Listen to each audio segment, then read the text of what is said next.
Baik, Assalamualaikum warahmatullahi wabarakatuh. Anak-anak ibu semuanya, apakah sehat?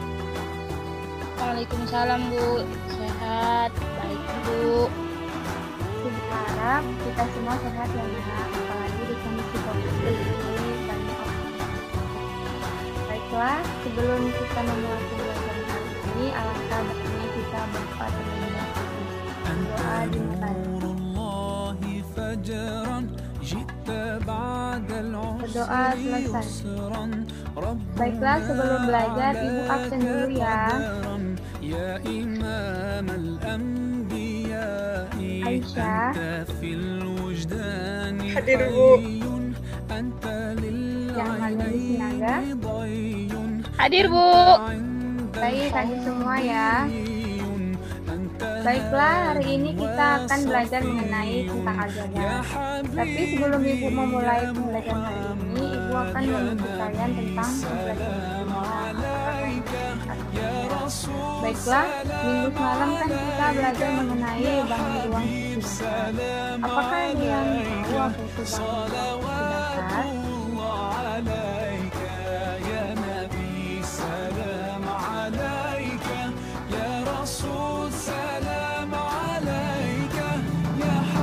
Saya Bu.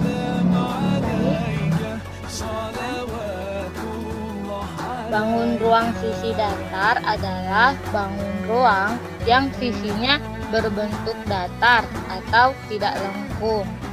Yap, benar sekali kamu nak. Jadi, bangun ruang sisi dasar adalah bangun ruang yang sisinya berbentuk datar atau tidak lengkung. Itu adalah salah satu contoh dari sisi datar. Sebuah bangun ruang dan apapun sisinya, jika semuanya berbentuk datar, maka ia disebut dengan bangun ruang. Baiklah, terima kasih kepada Sidi yang telah menjawab. Baik, di sini kita akan mempelajari tentang aljabar ya. Ibu sudah membuat PPT, jadi kita belajar dari PPT ya anak-anak.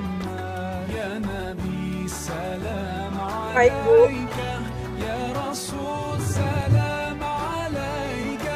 Baik, apakah sudah kelihatan PPT-nya?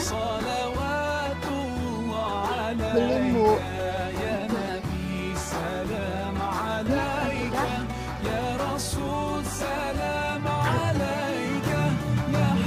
Alhamdulillah sudah Bu. Lanjut ya. Jadi kita hari ini akan belajar mengenai aljabar.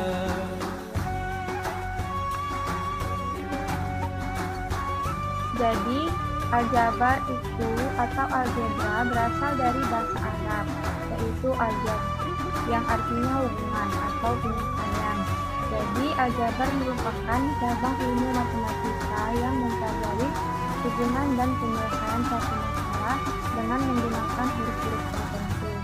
Penemu aljabar merupakan ilmuwan Muslim yang bernama Abu Abdullah Muhammad Musa al-Kharizmi. Jadi bentuk aljabar adalah suatu bentuk matematika yang dalam penyajiannya membuat huruf-huruf untuk mewakili bilangan yang belum diketahui. Jadi unsur-unsur yang perlu diketahui dalam aljabar yang pertama suku, yang kedua suku-suku sejenis, yang ketiga suku tak sejenis, yang keempat variabel, yang kelima dan keenam koefisien. Ini adalah salah satu contoh dari aljabar, yaitu 5x dikurang 12x, kemudian 7x dikurang 3x kemudian x dikurang 3 dikali 2x sama 3. Kemudian apa huruf-huruf x dan y pada bentuk aljabar tersebut disebut variabel. Apa itu variabel? Variabel adalah suatu bentuk aljabar yang terdapat di unsur-unsur penunjang aljabar. Jadi salah satunya itu variabel, konstanta, faktor, suku sejenis, dan suku tak sejenis. Jadi yang pertama itu variabel. Jadi ini kan ada contoh 10x ditambah 11y tambah 9. Jadi yang dinamakan variabel itu hurufnya. Jadi dia itu Dari situ kita mengetahui bahwasannya variabelnya itu X dan Y. Kemudian konstanta, faktor, dan koefisien. Jadi dari sini, dari contoh 10X ditambah 11Y tambah 9, itu dia konstantanya 9, karena konstanta itu dia tidak memiliki variabel di depannya. Kemudian suku sejenis. Suku adalah variabel beserta koefisiennya atau konstanta pada bentuk aljabar yang dipisahkan oleh operasi jumlah atau selisih. Suku-suku sejenis adalah suku yang memiliki variabel dan pangkat dari masing-masing variabel yang sama. Jadi contohnya itu 5X, kemudian 2X. Pokoknya dia variabelnya sama, kalau A aja, kalau Y aja, kemudian kalau A kuadrat aja gitu. Jadi kalau misalnya nggak sejenis, dia itu variabelnya ada X dan kemudian ada Y seperti itu. Kemudian kita masuk mengenai operasi bentuk aljabar. Sebenarnya operasi bentuk aljabar ini ada banyak, cuman di sini kita masih awal pembelajaran aljabar, jadi ibu hanya menjelaskan tentang penjumlahan dan pengurangan bentuk aljabar. Jadi yang pertama itu adalah operasi penjumlahan. Jadi di sini suku dengan koefisien positif dilambangkan dengan X, sedangkan suku dengan koefisien negatif dilambangkan dengan Y.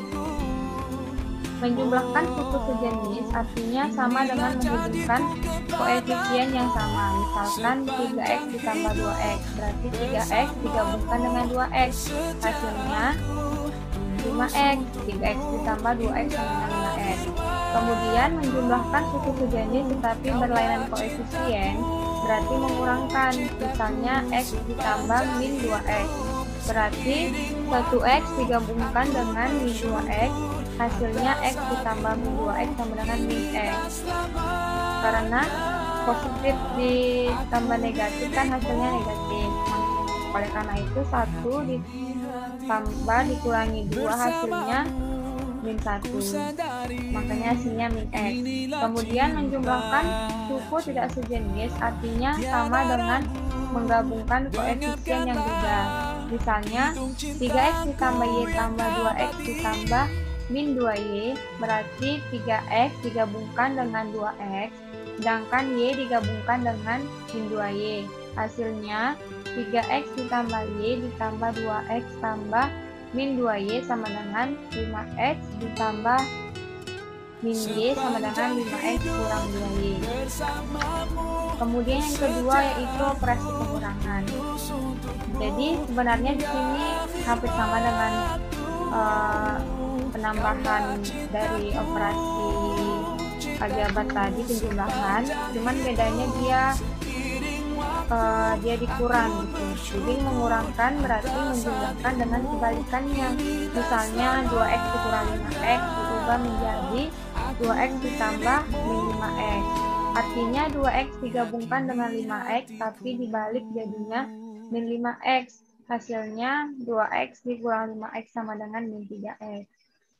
Ketentuannya itu sama dengan operasi penjumlahan.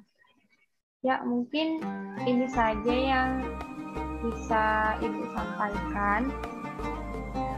Jadi, nanti kalau ada pertanyaan, kita lanjut di WA saja ya anak-anak. Kalau apabila ada pertanyaan, ya terima kasih.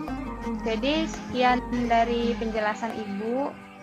Jadi sebelum kita mengakhiri pembelajaran hari ini, kita berdoa terlebih dahulu. Berdoa dimulai.